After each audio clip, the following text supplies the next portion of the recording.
Olá pessoal, Eric DK, analista político, falando aqui direto de Brasília. Vamos para o nosso programa semanal, o Bullets na Semana. Programa que a gente traz para vocês as análises do campo da política e da economia nesta última semana que encerrou. A gente vai explorar os principais pontos e vai trazer no segundo momento também o que vocês devem ficar de olho, o que vocês devem acompanhar nesta próxima semana, também dentro do campo da política e da economia. E no programa de hoje, a gente tem a ilustre presença aqui do Vitor Beirute, ele é economista da Guide. Bem-vindo, Vitor. Olá, DK, boa tarde a todos, é um prazer estar aqui com vocês, obrigado pelo convite. Legal, antes da gente entrar e começar a explorar um pouco desses conhecimentos aí no campo da economia e também do mercado financeiro, se apresenta mais para a gente, se apresenta para aquela turma que ainda não te conhece, falando um pouquinho aí onde você está e do seu background. Claro, com certeza. Bom, como o DK já me apresentou, me chamo Vitor Beirute, eu trabalho como economista na parte do varejo da Guide Investimentos, né, ou seja, mais contato com o cliente e assessor, e o meu trabalho lá é análise de mercado e análise de agenda econômica. Então, o que eu faço? Eu acompanho o mercado, acompanho a divulgação dos indicadores no Brasil, e nas economias que mais influenciam o Brasil, né? A gente tem China, Estados Unidos principalmente, mas também zona do euro, Reino Unido. E eu sintetizo isso em relatórios, a gente também faz lives, de forma a tentar passar essa informação para o nosso público, né, principalmente investidores, para que eles fiquem informados, né, sempre do que pode movimentar o mercado nesses tempos de grande volatilidade que a gente vive hoje. Legal, e a gente vai ter pela frente bastante tempo para explorar aqui durante o nosso programa. E, então, indo direto ao ponto, vamos para o seu primeiro bullet. Qual é o seu primeiro destaque dessa última semana? Perfeito. Bom, eu vou dividir os bullets aqui. Primeiro no internacional, as principais economias que a gente tem acompanhado e que fazem preço aqui no Brasil, e depois vou colocar uns pontos que movimentaram o mercado aqui no Brasil, que deve estar muito ligado ao que você vai falar, né? Até porque aqui no Brasil política é o que mais está fazendo preço. Mas bom, vamos lá, começar, né, pela maior economia do mundo, Estados Unidos.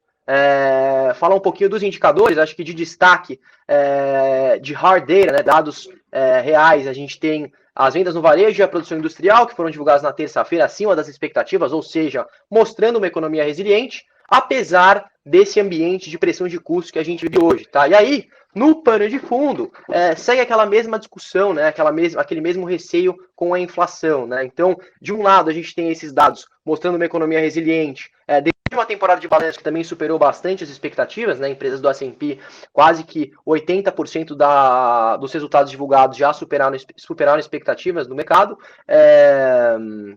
E do outro, o receio com a inflação e os impactos que ela pode ter, tanto pressionando a recuperação econômica, a atividade econômica, mas também no regimento da política monetária, né? E nessa fronte a gente acompanhou a expectativa com a decisão do presidente americano Joe Biden com relação a quem vai presidir o Federal Reserve, o Banco Central Americano, a partir de fevereiro de 2022, que é quando acaba o mandato do atual presidente Jerome Powell, entre outros discursos de diretores do Fed que acabaram, né, ainda mostrando uma certa dicotomia, né? Alguns dizendo que uma postura mais agressiva com a inflação é necessária nas próximas reuniões, enquanto que alguns outros ainda mantêm a teoria da inflação mais transitória, tá? Então, acredito que lá fora, nos Estados Unidos, é isso que deve seguir fazendo preço, tá? Esse debate de inflação com uma economia, de um lado, economia robusta e resultados fortes, e do outro, esse receio com inflação sobre a atividade e sobre o regimento da política monetária, tá? Isso que pode acabar gerando uma maior volatilidade para as bolsas americanas, é o que movimentou os mercados na semana, tá? Mudando para a próxima. Mas, Vitor, deixa eu pegar esse gancho, Opa, só para claro. a turma que está nos acompanhando, para ficar bastante didático e a turma entender qual é o impacto que uma decisão do Fed, uma decisão com relação à taxa de juros dos Estados Unidos pode impactar aqui. Você comentou que nos Estados Unidos ainda tem essa preocupação muito grande com a questão da inflação. Explica para a gente, uma vez a inflação ganhando tração dentro dos Estados Unidos, dentro de uma das maiores economias do mundo, e tendo um possível ajuste na questão dos juros lá nos Estados Unidos. Qual é o impacto disso, de uma forma geral, que você enxerga tanto no campo lá quanto aqui no campo do Brasil internamente? Tá, então vamos lá. Qual seria, né, o maior problema olhando para os mercados de uma alta da taxa de juros antes do que o mercado está esperando, tá? Até então, o Fed conseguiu administrar bem expectativas, né? Você vê que a gente teve o início do tapering, né? O movimento de redução de estímulos monetários através da redução da compra de ativos do programa de compras do Fed, e isso não acabou não fazendo muito preço, porque as expectativas estavam bem administradas pelo Fed. Agora, o que acontece, né? Uma alta dos juros, eventualmente, não seria tão problemática se a gente não tivesse preços tão elevados sendo praticados nas bolsas americanas, né? Não é à toa a gente vê as bolsas americanas quebrando recordes atrás de recordes. E isso vai muito em linha, porque vai muito em linha com esses juros baixos, né? Se você pegar de um lado as expectativas de inflação que não param de subir e do outro, né, essa manutenção de uma postura de certa forma paciente do Banco Central, a gente tem expectativa de juro real extremamente negativa nos Estados Unidos, né? E isso faz o quê? Isso faz, de um lado, o investidor ir no mercado tomar mais risco atrás de um maior retorno, né? Ou seja, investimento seguro está pagando muito pouco com esses juros reais negativos nos Estados Unidos. Então, isso ajuda bastante, né, as bolsas a estarem nesse preço, e além disso, né, quando o investidor vai precificar uma ação, vai precificar o papel de uma empresa, ele vai usar, né, o custo de capital, e esse custo de capital está muito baixo, né, ou seja, o preço das ações está muito esticado, considerando essa política monetária muito acomodatícia por mais tempo. E aí, uma vez que o quadro se reverte, a gente vê o juro subindo, é possível, tá, que a gente tenha novos espasmos de volatilidade e até uma correção dos preços que a gente tem sendo praticados no mercado lá fora. Tá? Então, uma alta dos juros por si só não é um grande problema. O problema é essa alta de juros quando combinado aos preços extremamente elevados. Né? Você pega historicamente, os preços de fato estão bastante esticados, né? Os chamados valuations estão bastante esticados para as empresas americanas. Tá? Então, acho que o principal ponto de atenção seria com a alta dos juros, tá? Legal. Você mencionou também a questão de mudança ali no comando do Fed no começo do próximo ano. A gente vai estar meio que casando aí mudança no Fed com algumas questões aqui no Brasil. Mas qual é a sua expectativa sobre essa mudança? Você acha que quem chegar vai chegar dando um cavalo de pau? A gente vai ter ali uma mudança radical na política monetária dos Estados Unidos ou não? A tendência é a gente seguir a trilha que já está seguindo com a atual gestão? Eu acredito que um cavalo de pau é muito difícil de acontecer, tá? Até porque a Lael Brainerd, que é quem está competindo com o Jerome Powell, né, a rival que apareceu, né? Ninguém esperava que ele teria uma rival de fato. E aí ela apareceu como uma possível rival para presidir o Fed. Ela é considerada, né? Ela é tida como uma diretora até mais dovish, né? O que é dovish?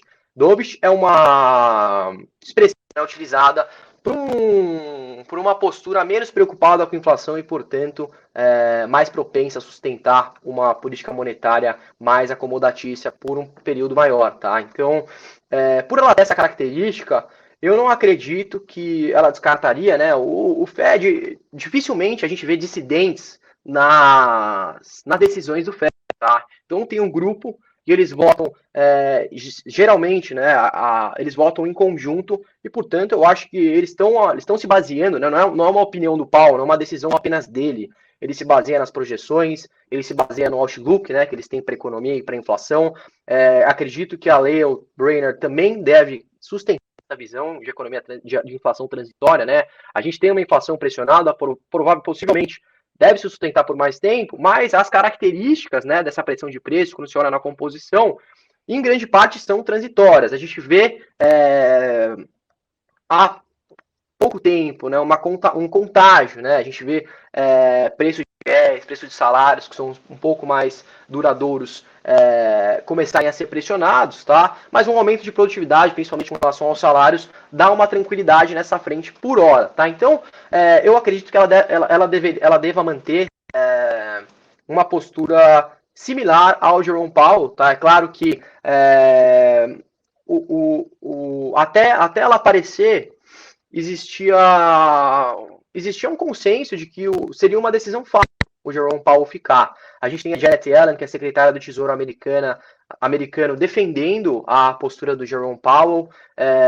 O que acontece é que a gente começou a ver uma pressão política muito forte em cima do Jerome Powell, né? Do lado dos republicanos já vinha há um bom tempo. Agora a gente vê isso, de certa forma, contaminando alguns democratas. E até parte da população, né? Não é só aqui no Brasil que a gente vê o presidente reclamar do preço dos combustíveis. Lá, né, se eu não me engano, foi essa semana ou no fim da semana passada, a gente teve o presidente americano Joe Biden também reclamando do preço dos combustíveis. Tá? Então, de fato, isso acaba causando um mal-estar e, portanto, né, existe esse risco de que, para aliviar essas tensões, o Jerome Powell possa ser substituído, tá? Eu acredito que seja uma incógnita ainda.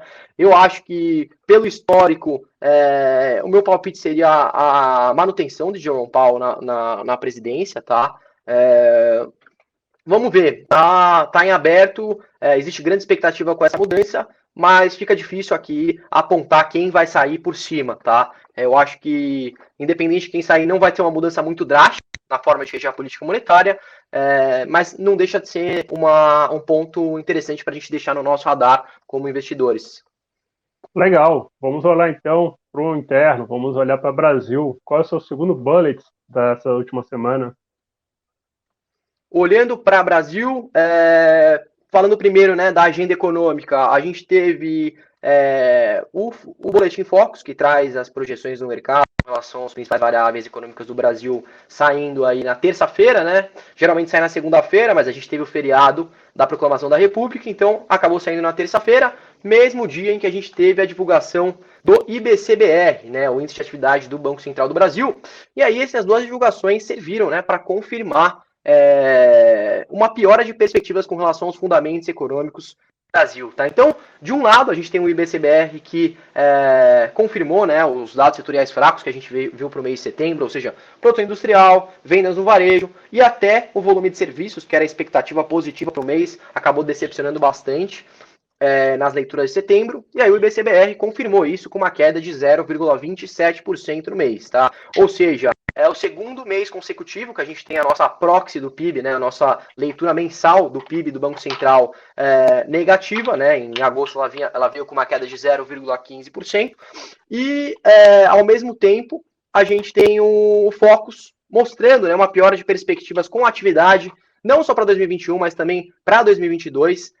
E tudo isso, né, vem junto com esse cenário de maior inflação, ou seja, pressão de custos, principalmente, e de juros mais altos, né, um aperto das condições financeiras. Então a gente já vê, né, a inflação prejudicando a atividade no curtíssimo prazo, né, nos dados que estão saindo agora, e existe a expectativa, né, que a manutenção dessa pressão de custos por mais tempo, entrando em 2022, junto de um juros mais alto, né, muito provavelmente acima de 2 dígitos no começo do ano que vem, deve ajudar a prejudicar, né, deve acabar contribuindo para prejudicar o crescimento econômico no ano que vem. Tá? Então acabou que esses dois dados que foram, essas duas divulgações, na minha opinião, foram as principais divulgações no campo da agenda econômica na semana, acabaram trazendo, né, confirmando essa visão mais pessimista para a economia brasileira aí, 2021 e para 2022 principalmente.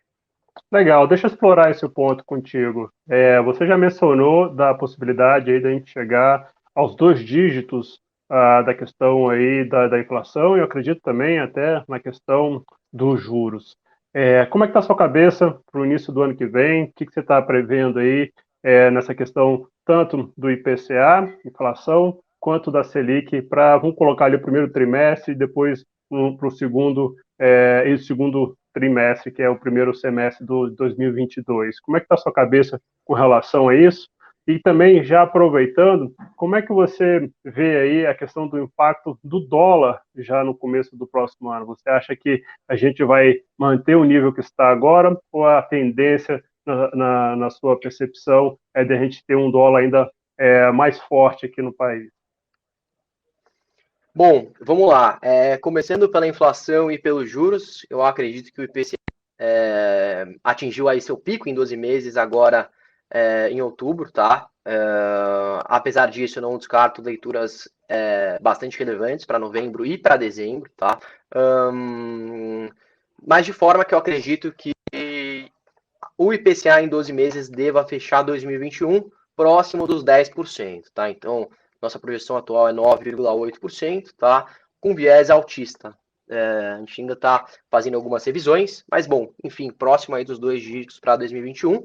E com relação ao Banco Central, né, a Selic, a gente viu uma Selic fechando o ano em 9,25%, confirmando essa alta que já foi, né, sinalizada pelo Banco Central no último comunicado de 1,5 pontos percentual. E a continuidade desse movimento de alta para 2022. Tá? Então, em fevereiro, que é a primeira decisão, a gente vê mais uma alta dessa mesma magnitude, e em março, possivelmente, uma nova alta de 1 ponto percentual cheio para fechar em 11,75% esse ciclo de alta da Selic. Tá? Com relação à inflação, a gente acredita que no primeiro trimestre e no segundo trimestre, primeiro semestre de 2022, a gente siga operando com inflação em 12 meses bastante pressionada, tá? Até porque a gente teve, né, principalmente nesse segundo semestre, os dados, as leituras mais fortes de inflação, né, em 2021. Então, o acumulado em 12 meses de 2022 até meio do ano que vem ainda vai considerar esses dados, né, vai levar o acumulado, e portanto a gente vai conviver com uma inflação em 12 meses, né, bastante pressionada. Junto disso, a gente deve manter um nível de dólar relativamente alto, tá? Eu acredito que a gente possa ver um arrefecimento desse dólar com a resolução da PEC dos precatórios, tá? Ainda existe muita indefinição com relação a isso, mas também por ter um juros de 2 dígitos, né? No começo do ano que vem. Então, acho que isso deve trabalhar primeiro a resolução, né, a redução da incerteza. Hoje existe muita incerteza fiscal com essa PEC dos precatórios, né, que passou no segundo turno da Câmara, mas agora vai para o Senado, e no Senado o governo tem encontrado mais dificuldade de passar as suas pautas, né. Então a gente acabou vendo de ontem para hoje até algumas conversas para fatiar a PEC, né, fazer uma PEC paralela, como foi feito com a Previdência. Mas, enfim, isso junto com os juros mais altos, a gente vê podemos ver, né, um dólar mais fraco, fica muito difícil, o dólar está bem volátil, e deve continuar assim por conta do ano eleitoral do ano que vem, né, do fato de ano que vem ser ano eleitoral. Mas a gente vê, né, fechando o ano mais próximo de 5,50, 5,50. Hoje a gente está mais próximo de 5,60, né, no spot. Acho que no começo do ano que vem deve ficar em torno de 5,50, 5,45, com esses juros mais altos, tá? Mas não descarto aí espaços de volatilidade ao longo do ano. Isso é normal em ano de eleição, tá? Mas acho que se eu tivesse que colocar, como eu acho que deve fechar um ano, deve fechar em torno de 5,50, com essa Selic próxima dos 10%. Começo do ano que vem deve manter esse patamar, tá? Até acho que isso deve continuar sendo um fator inflacionário que o Banco Central deve ficar em cima. Mas não vejo uma melhora muito grande nessa fronte, não. Tá? Eu acho muito difícil em ano eleitoral a gente ter uma melhora, um horizonte mais claro nessa frente.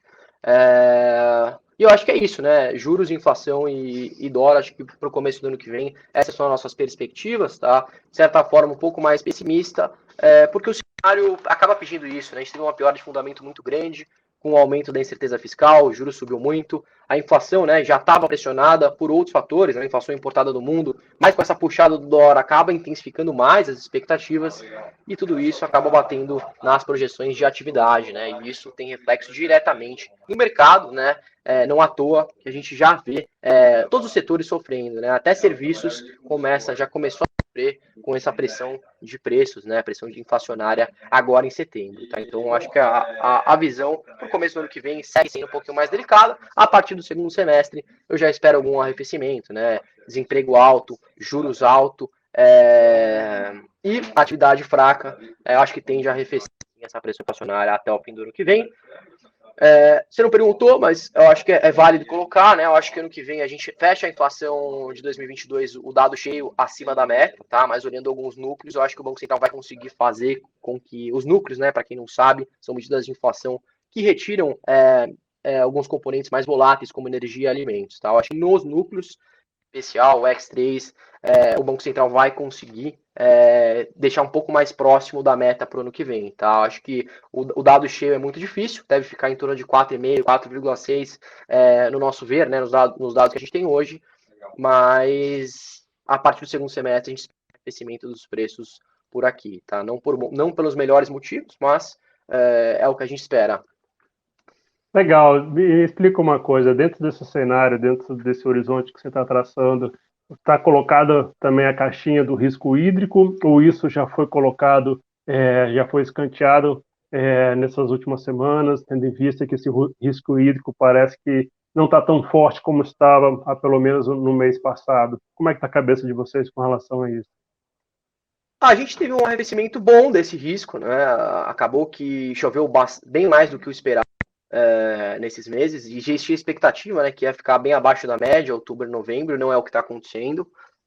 Acho que a gente já vinha se preparando para o pior, então, por enquanto, né, acho que a possibilidade ainda existe, a gente vê uma piora muito grande ainda pela frente, mas por enquanto acho que fica mais no pano de fundo depois dos números melhores que a gente viu nesses últimos 2 meses. Legal. Indo para o terceiro bullet, qual é o seu terceiro destaque dessa última semana?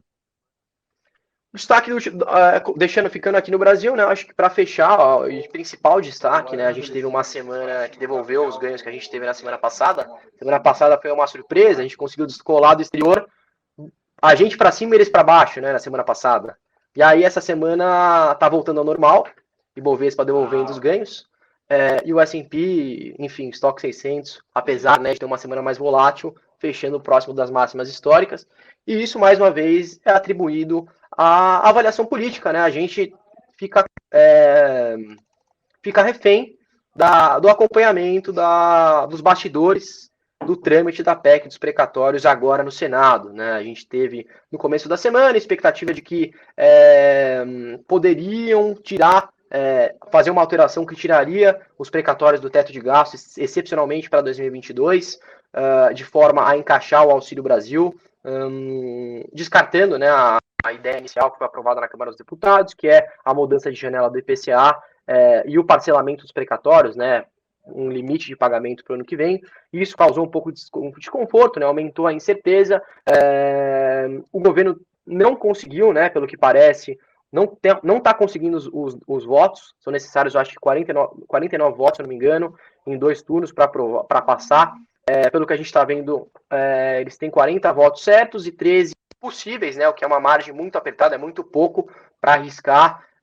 E aí, tendo em vista que o principal projeto do governo é o Auxílio Brasil, agora para esse fim de ano, até porque está apertado, né? Se não passar, se eles não pagarem a primeira parcela até a virada do ano, não passa mais, porque não tem como você implementar um programa social em ano eleitoral, né? Me corrija se eu estiver errado, mas por isso existe essa pressa muito grande, e aí nessa sexta-feira, dadas essas mudanças que estão sendo avaliadas pelo Senado, e o atraso que poderia gerar proposta, até jogar de volta para a Câmara, o governo busca, né, alternativas, e uma delas está sendo a criação de uma PEC paralela, né, o fatiamento da PEC dos precatórios, nos moldes do que foi feito com a reforma da Previdência, para tentar andar com o Auxílio Brasil, né, e pelo que parece, está sendo até bem vista como uma solução plausível para essa questão do Auxílio Brasil, tá? Então, eu acho que de maneira geral, a gente acompanhou esses dados mais fracos, né, essa piora de perspectiva com a economia,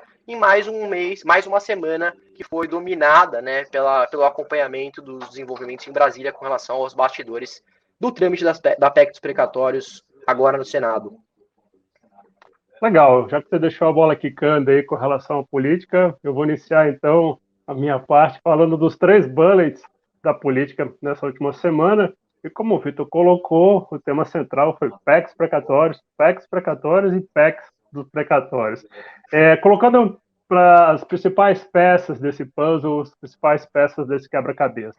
Primeira peça que está causando muita apreensão no mercado financeiro, que a turma estava acompanhando, era o seguinte: como o Vitor colocou, foi mudada na Câmara a regra do teto, a regra do IPCA. Com essa mudança do indexador, então abriu-se o espaço de 91 bilhões para o orçamento para o ano que vem. Daí a turma do Senado falou, não, 91 bilhões é muito dinheiro para o governo no ano que vem. Porque qual era o medo dos senadores? O medo dos senadores é que parte desse recurso, parte desses 91 bilhões não estava carimbado, não estava vinculado. Então, da forma como chegou no Senado, o entendimento das principais lideranças foi o seguinte: gente, a gente está dando um cheque em branco para o Bolsonaro no ano eleitoral. Vamos travar isso, não vamos deixar isso avançar, porque isso pode e vai, com certeza, desequilibrar a disputa eleitoral em 2022, quando está prevista a execução desse orçamento. Então, nesse primeiro momento, houve uma reação forte, houve a turma ali que quer fazer mudanças no texto, mas a solução vai ser justamente carimbar esses recursos excedentes, vincular esses recursos excedentes. E aí está a negociação, e é muito natural que, neste momento, a maioria dos senadores vendam bastante dificuldades, quer dizer, criem bastante dificuldades para depois vender facilidades.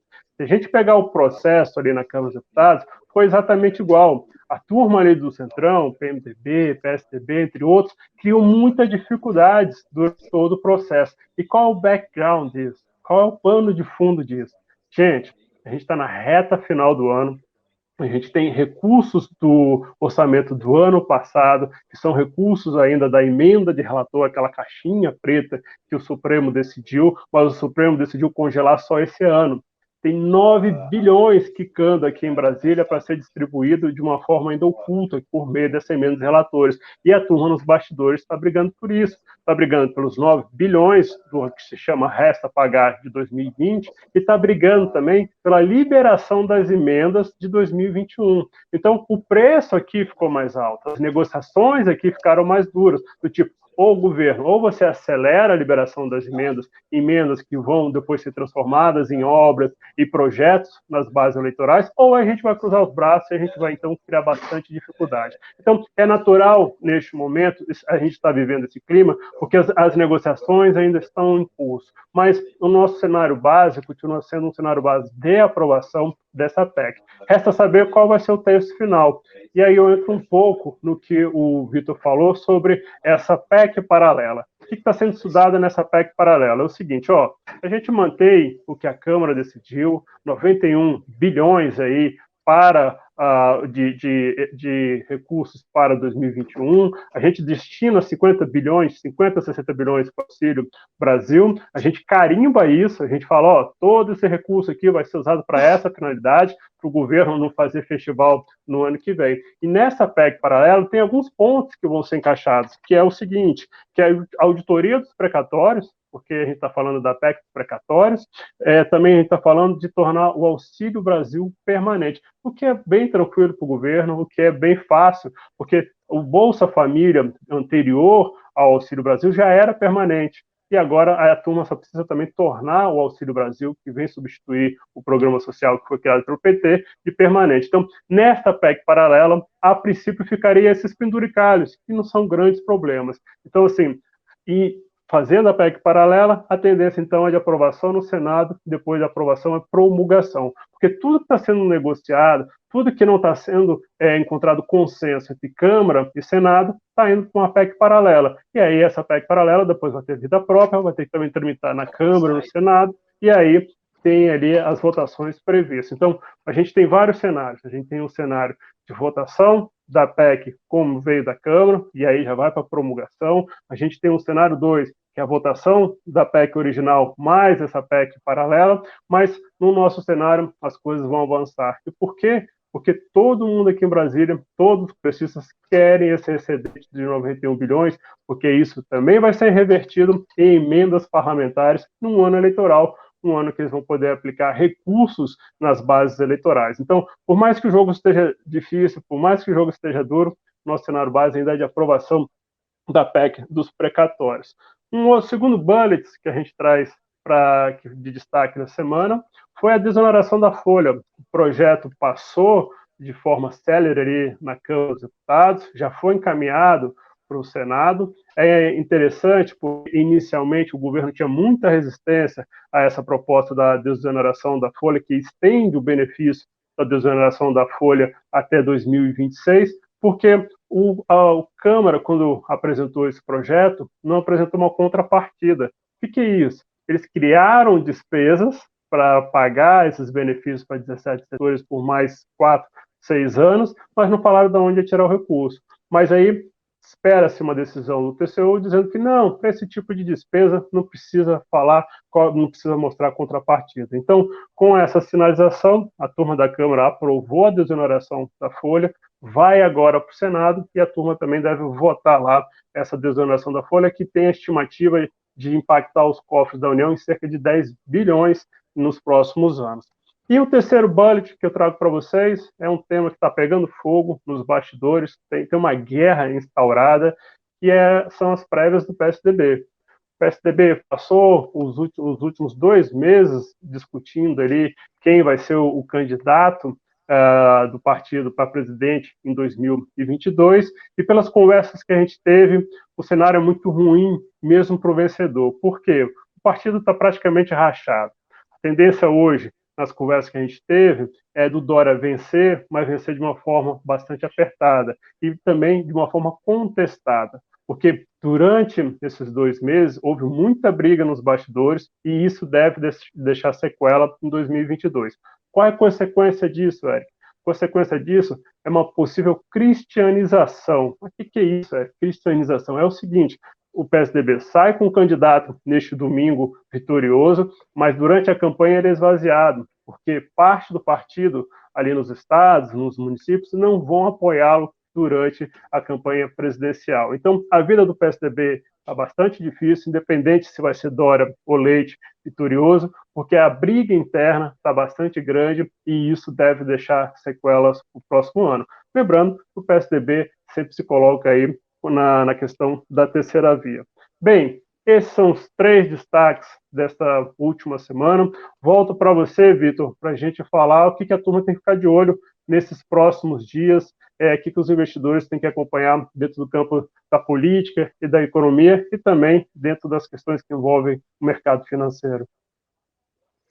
Bom, vamos lá. Semana que vem a gente tem uma agenda bastante interessante, tá? Olhando para o mercado internacional e também, né, olhando para as economias, para as grandes economias e também olhando para o Brasil, tá? Então, vamos pegar aqui, começando por Brasil, tá? A gente deve acompanhar no campo da política, e aí eu deixo para você, mas naturalmente devemos seguir avaliando esses bastidores, né, do trâmite da PEC dos precatórios no Senado e o fim que isso vai levar. Isso, de fato, não dá para contestar, vai continuar fazendo preço. Mas na agenda econômica a gente deve ter um novo relatório Focus na semana que vem, que deve trazer as projeções macroeconômicas do mercado e deve mostrar, muito provavelmente, uma nova piora dos fundamentos, tá? Ou seja, muito provavelmente devemos ter uma nova redução das expectativas de crescimento, mesmo que marginal, e alta das expectativas de inflação, tá? Junto disso, a gente tem isso na segunda-feira, tá? Junto disso, na terça-feira, a gente acompanha lá fora a divulgação dos chamados PMIs, né? Os índices de gerentes de compras que são divulgados pelo IHS, que é uma empresa internacional. E o que o PMI, o que é o PMI, né? O que é o índice de gerentes de compras? Ele é uma pesquisa feita com a classe produtiva dos Estados Unidos, também é feito na Europa, é feito na China, e é uma pesquisa que mede, né, que tenta buscar o nível de produção, o nível de emprego, se está, de fato, como que está o número de pedidos, tanto para a indústria como para o setor de serviços, e também, né, como que está a questão da pressão de custos, tá? Então, é uma pesquisa bastante ampla, é um termômetro para a atividade econômica do setor industrial e do setor de serviços, né? Eles chamam manufacturing, ou seja, setor de manufaturas e o setor de não manufaturas, setor, que seria o setor de serviços. E esse dado vai ser divulgado tanto para os Estados Unidos como para a zona do euro, tá? Existe a expectativa de um arrefecimento na zona do euro, até porque por lá a gente tem acompanhado uma piora da pandemia, né?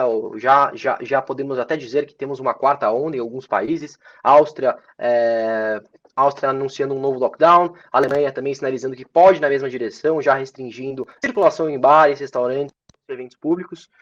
Então existe aí uma expectativa de uma piora desse dado para a Europa. Nos Estados Unidos, a expectativa é da manutenção de um crescimento robusto, né? Esse dado ele mede, a pesquisa ela dá um resultado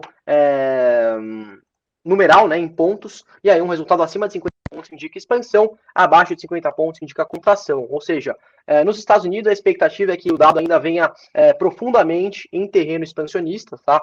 Em torno de 59 pontos, tanto para a indústria como para o setor de serviços, e na zona do euro a expectativa, né, quando a gente pega o índice composto, algo em torno de 53 pontos, ou seja, ainda em terreno expansionista, mas quando levado em consideração que a última leitura foi 54,2, mostra que existe aí algum arrefecimento do movimento de recuperação, tá? Então essa expectativa para esse dado geralmente faz bastante preço, né, por ser esse termômetro bem respeitado de atividade econômica no mundo inteiro, tá? Aí o que deve fazer, o principal destaque vem na quarta-feira, tá, nos Estados Unidos.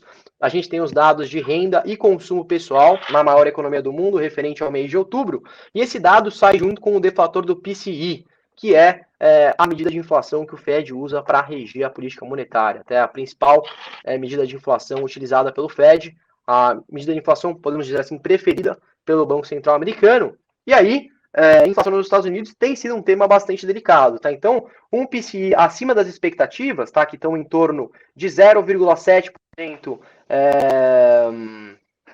na margem para outubro, pode acabar gerando aí algum desconforto com relação a essa discussão da inflação, pressionar os juros e pressionar os mercados no processo, tá? Então esse deve ser o principal dado para a gente acompanhar na semana que vem, tá? Quarta-feira, dia 24, o deflator do PCI, inflação do PCI nos Estados Unidos, tá? E aí, logo no dia seguinte, a gente volta aqui para o Brasil, onde o destaque deve ser também um dado de inflação, o IPCA 15 para o mês de novembro, tá? A expectativa é de uma alta de 1,15%, uma nova aceleração do que a gente viu no mês de outubro, tá? Também podendo movimentar o mercado de juros, tá? Principalmente, e também ajudando a calibrar expectativas sobre a próxima decisão de política monetária do Banco Central do Brasil, tá? A gente teve o dado do IPCA de outubro superando expectativas, né?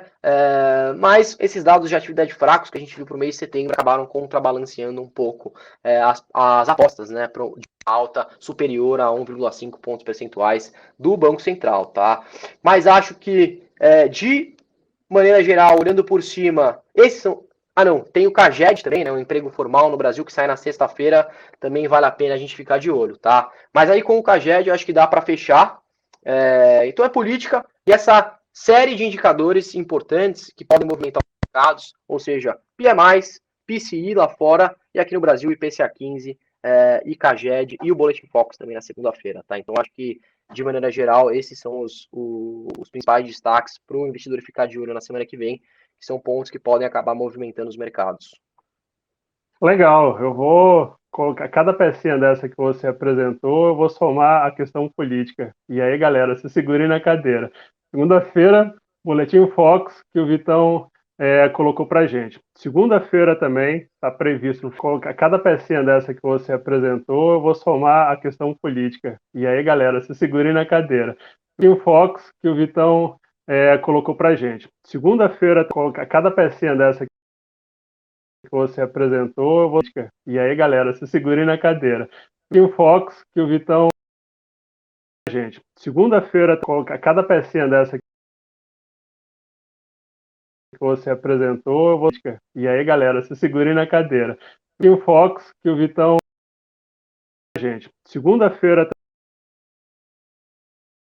que você apresentou, eu vou... E aí, galera, se segurem na cadeira. Tem Fox, que o Vitão... Gente, segunda-feira que você apresentou, eu vou segurar na cadeira. Tem Fox, que o Vitão... Gente, segunda-feira que você apresentou, eu vou segurar na cadeira. Tem Fox, que o Vitão... Gente, segunda-feira que você apresentou, eu vou segurar na cadeira. Tem Fox, que o Vitão... Gente, segunda-feira que você apresentou, eu vou segurar na cadeira. Tem Fox, que o Vitão... Gente, segunda-feira que você apresentou, eu vou segurar na cadeira. Tem Fox, que o Vitão... Gente, segunda-feira que você apresentou, eu vou segurar na cadeira. Gente, segunda-feira que você apresentou, eu vou segurar na cadeira.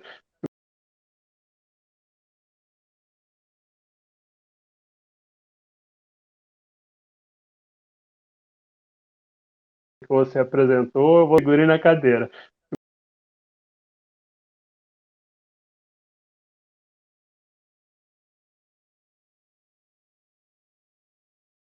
Que você apresentou, eu vou segurar na cadeira.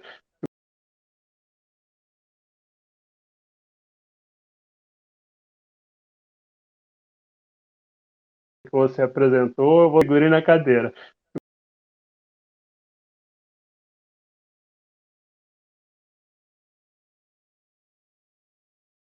Que você apresentou, eu vou segurar na cadeira.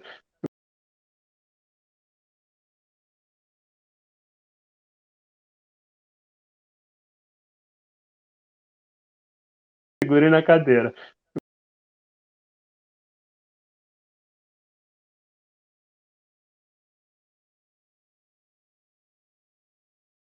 Segure na cadeira.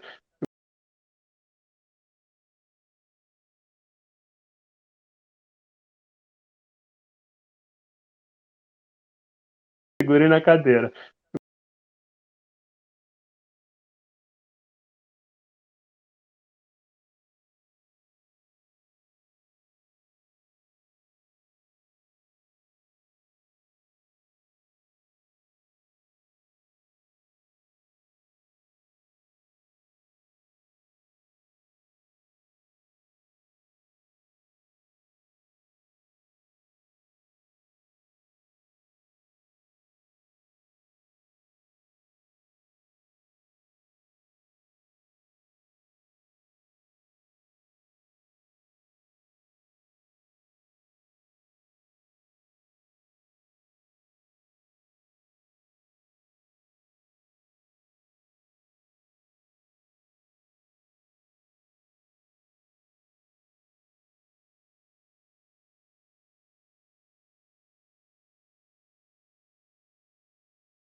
Ponto adicional, que acabou passando batido, mas é muito importante. Também não dá como investidor